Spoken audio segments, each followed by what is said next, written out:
425 millions de dollars pour sauver les services aux élèves, un réinvestissement crucial. 540 millions de dollars pour les services aux élèves, la QPDE applaudit mais reste préoccupée. Poste Canada, un vote crucial pour plus de 53 000 employés en pleine crise financière.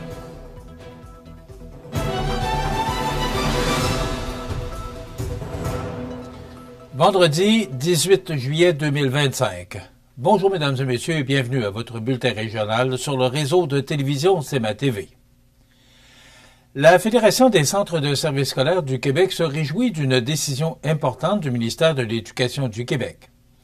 En effet, celui-ci a revu à la baisse l'effort budgétaire demandé au réseau de l'éducation publique, libérant ainsi une enveloppe de 425 millions de dollars.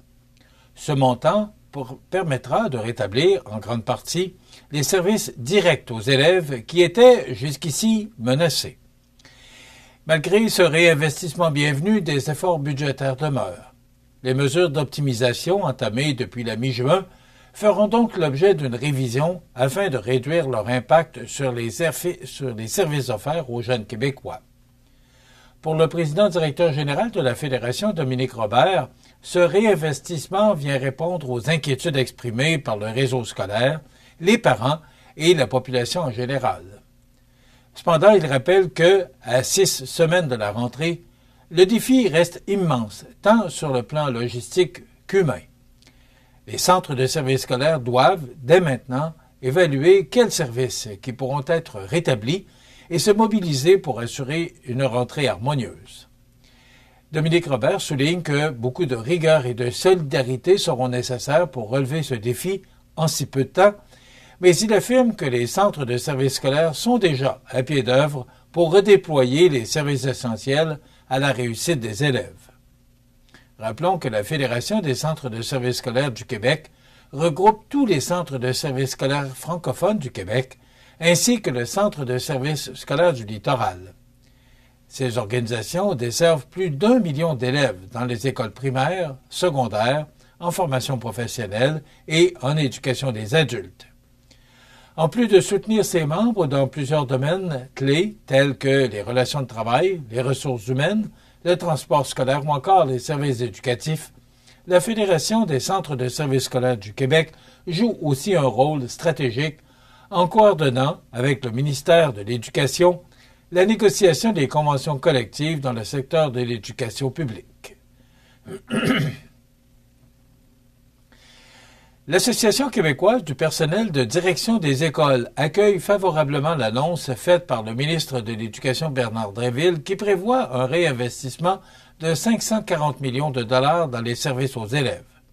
Cette décision, fruit d'une mobilisation sans précédent de la population et des acteurs du milieu scolaire, représente un signal positif pour l'avenir de l'éducation au Québec. Le président par intérim de l'association, André Bernier, y voit une démonstration claire que la voix collective des directions d'école, des associations professionnelles et de la population peut influencer les décisions gouvernementales. Selon lui, ce réinvestissement est essentiel pour assurer un meilleur soutien à tous les élèves, notamment les plus vulnérables. Cependant, malgré ce geste gouvernemental, l'Association québécoise du personnel de direction des écoles exprime de vives inquiétudes quant à la perte continue de personnel qualifié dans les écoles. La récente vague de départ, attribuable aux incertitudes et aux compressions initialement annoncées, fragilise les équipes en place et complique la remise sur pied des services spécialisés. André Bernier souligne que, si l'annonce est bien accueillie, elle suscite un soulagement mitigé, plusieurs spécialistes ayant quitté le réseau. Leur absence pourrait nuire à la qualité des services et compromettre la réussite éducative à long terme. L'Association québécoise du personnel de direction des écoles se réjouit toutefois que 425 millions de dollars soient spécifiquement affectés à une enveloppe dédiée aux services aux élèves, assortie d'exigences strictes de reddition de comptes. Elle encourage les centres de services scolaires à utiliser ces fonds de manière rigoureuse et à redoubler d'efforts pour attirer et retenir les professionnels qualifiés. Indispensable au bon fonctionnement des établissements, L'association conclut en affirmant qu'elle suivra de près la mise en œuvre de ces mesures et qu'elle demeurera mobilisée pour défendre l'accès équitable à des services éducatifs de qualité dans un contexte où la rareté de main-d'œuvre demeure un défi majeur. Poste Canada, un vote crucial pour plus de 53 000 employés en pleine crise financière. Tous les détails après la pause.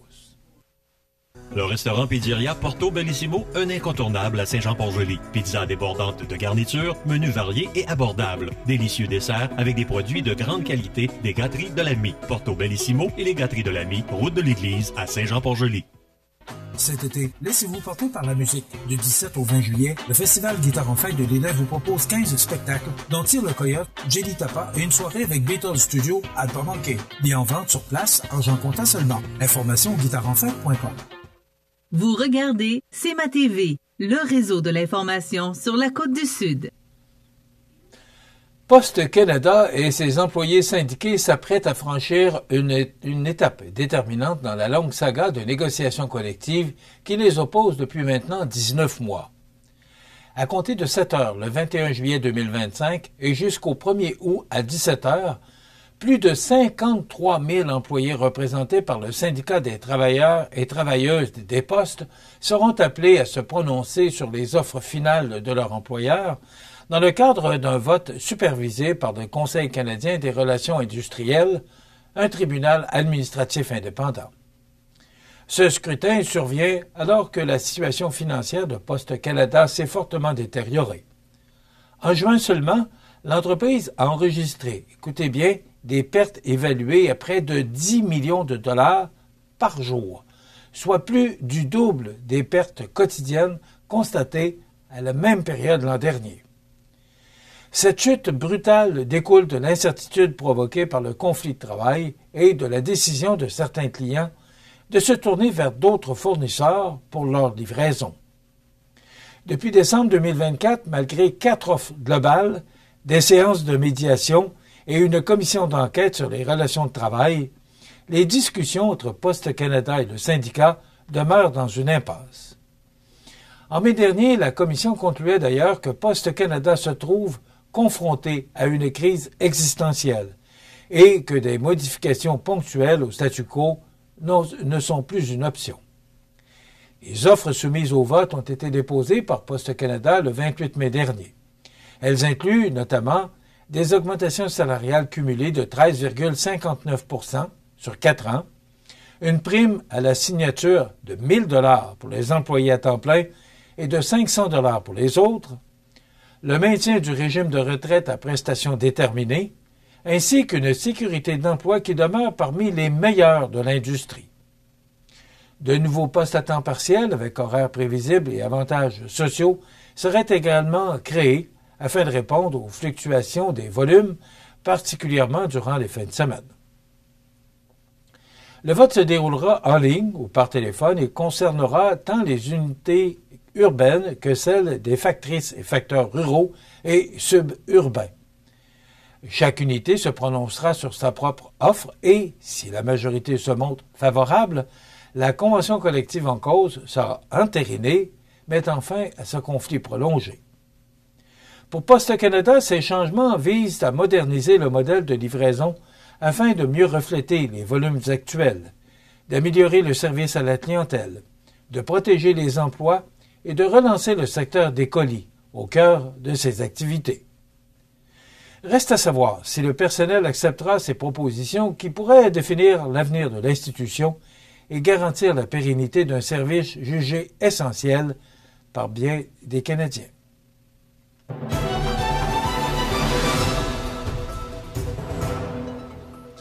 Au sport, l'organisation de l'Everest de la Côte-du-Sud tourne une page importante en annonçant la composition de son nouveau personnel hockey pour la saison 2025-2026. En effet, dans un esprit de continuité et de développement, le club de hockey l'Everest confirme la nomination de Benoît Bélanger au poste de directeur général. Recruteur en chef de l'équipe depuis 3 ans, Benoît Bélanger cumule également une précieuse expérience comme recruteur auprès des Cataractes de Shawinigan dans la Ligue de hockey junior maritime du Québec. À ses côtés, Raphaël Saint-Laurent relèvera un nouveau défi en devenant entraîneur-chef.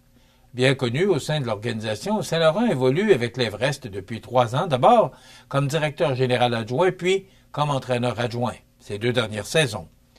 Pour compléter l'équipe, Alain Brouillette se joint au personnel d'entraîneur en tant qu'adjoint. Fort d'une expérience notable avec les Condors du cégep Beauce-Appalaches, où il a exercé les fonctions d'entraîneur adjoint au cours des 5 dernières saisons, il a notamment participé à 2 finales de la Ligue de hockey junior 3A en 2022 et 2023, ainsi qu'à 2 Coupes Napa. Le vice-président hockey de l'Everest, Stéphane Poulain, s'est dit particulièrement fier de ces nominations. Pour nous, il s'agit d'une suite logique. Raphaël et Benoît ont consacré beaucoup de temps et d'énergie à bâtir cette équipe. Quant à Alain, il cadre parfaitement avec notre philosophie de développement et son expérience sera un atout précieux. Toujours dans la Ligue de hockey junior 3A du Québec, cette ligue vient de poser un geste majeur pour l'avenir de ses équipes et de ses joueurs.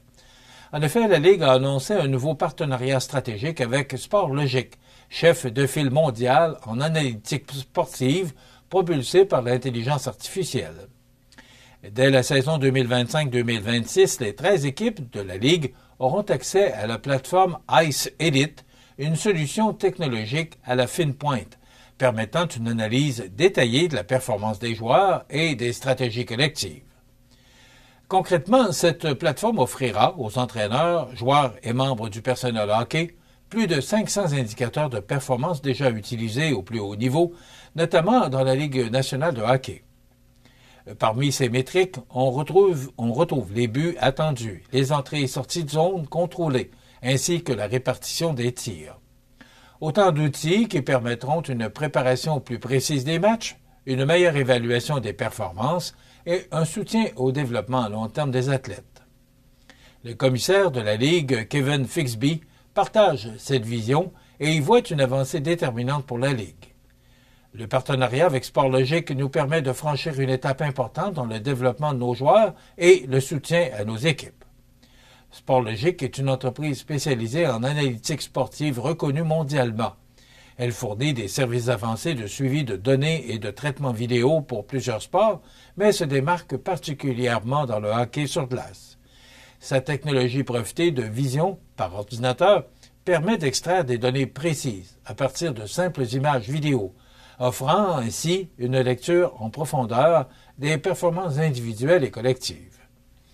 Déjà partenaire officiel de la majorité des organisations de la Ligue nationale de hockey, mais aussi de plus de 150 clubs de hockey professionnels, juniors et universitaires à travers le monde, Sportlogiq est également le fournisseur officiel d'analyse pour plusieurs ligues prestigieuses, dont la Ligue suédoise de hockey, la United States Hockey League et la Ligue professionnelle de hockey féminin. La Ligue de hockey junior 3A du Québec, qui regroupe des joueurs âgés de 17 à 20 ans, est depuis longtemps reconnue comme un véritable tremplin vers les rangs universitaires et professionnels, en offrant un encadrement sportif et académique personnalisé. Avec ce partenariat, elle confirme sa volonté de se doter des meilleurs outils pour faire progresser ses équipes et ses athlètes, tout en élevant le niveau de jeu de la Ligue. Voilà ce qui complète votre bulletin d'actualité de ce vendredi 18 juillet. Dans un moment, les prévisions de la météo. Et le menu de cette émission du vendredi 18 juillet, je vous rappelle que c'est la dernière émission. On prendra une petite pause de 2 semaines de vacances. Toute équipe vous reviendra en forme le lundi 4 août. Donc, cette dernière émission avant les vacances, dans quelques instants, on aura Frédéric Poulain, qui est le maire de Saint-Antoine de l'Île-aux-Grues, qui viendra nous parler des difficultés qu'il vit depuis un mois en l'absence du NM Grue des Îles qui est revenu mercredi. Et on aura la porte-parole d'Allo Prof. On parle beaucoup d'éducation. Dans notre bulletin de nouvelles, Ilia Martineau sera avec nous pour nous parler du soutien aux élèves durant l'été. Il y aura bien sûr les grands titres de l'actualité et les avis de décès. C'est ce qu'on vous propose pour cette dernière émission avant les vacances. À tout de suite.